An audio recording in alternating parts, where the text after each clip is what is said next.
अस्सलामुअलैकुम। MX Excel का आज हमारा 16वां लेक्चर है। लास्ट 15वें लेक्चर में हमने सीखा था कि सॉर्टिंग टेबल लगाना बने हुए टेबल के ऊपर, मतलब बने हुए काम पर। आज के टॉपिक में हम सीखेंगे नए सिरे से अगर हम कोई काम कर रहे हैं तो उसको हम किस तरीके से सेट करते हैं और उसको कैसे बनाते हैं। तो सबसे पहले हम अपने एमएक्स एक्सेल की शीट खोल लेंगे। ये मैंने न्यू शीट ओपन कर ली। अब मैंने यहाँ पे सॉर्टिंग टेबल लगाना है। जहाँ पर आपने लगाना है उतना एरिया सेलेक्ट कर ले। मैंने इतने एरिया पे 12 रोज़ और 7 कॉलम पे काम करना है। इतने एरिया को सिलेक्ट किया, इंसर्ट टैब में गया, टेबल की कमांड पे क्लिक किया और ओके किया तो ये सॉर्टिंग टेबल लग चुका है। अब ये जहाँ जहाँ कॉलम 1 लिखा है वहाँ पे नाम लिखना है। इस पर डबल क्लिक किया, इसको मैंने मिटा दिया। इस पर मैं लिख देता हूँ सीरियल नंबर। अगले वाले पे मैं डबल क्लिक करता हूँ, इसको मिटा देता हूँ डेज़, इसको मिटा देता हूँ मैं डबल क्लिक करके मंथ। ठीक है, ये मैंने 3 बना लिए, मैं इनको डिलीट कर देता हूँ। बस 3 वाला ही आप समझें। मज़ीद आप जैसे काम करेंगे, मैंने यहाँ पे 1 लिखा। 1 लिखने के बाद गिनती को मैंने कर दिया ड्रैग, ये 11 हो गए।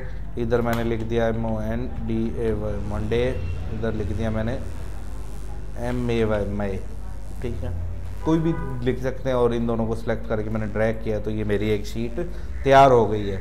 अब मैं सॉर्टिंग करना चाहता हूँ। मैं कहता हूँ कि सिलेक्ट ऑल 5 नंबर पे जो दिन और महीना बनता है वो शो हो जाए।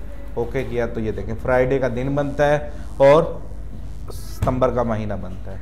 इसी तरीके से मैं इसको सिलेक्ट ऑल को ऑफ करता हूँ। अब मैं इधर से डेज़ के हवाले से देखना चाहता हूँ। मैं कहता हूँ संडे के जितने भी दिन हैं वो शो हो जाए, या मैं मंडे के दिन देखना चाहता हूँ। ओके किया तो ये मंडे के 3 डेज शो हो रहे। वो डबल मैंने क्लिक कर दिया था, ये